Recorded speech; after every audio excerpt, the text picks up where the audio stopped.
এখানে 14টা checking counter, হ্যাঁ, এখান থেকে আমরা বোর্ডিং কার্ড নিয়ে দেন আমরা এই ইমিগ্রেশনে চলে যাবো। আমাদের লাগেজগুলো অটোমেটিকলি ভিতর দিকে চলে যাবে। লাগেজ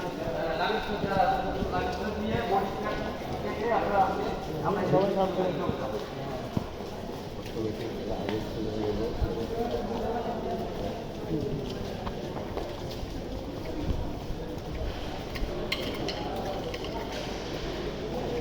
ভিডিও করে সামনে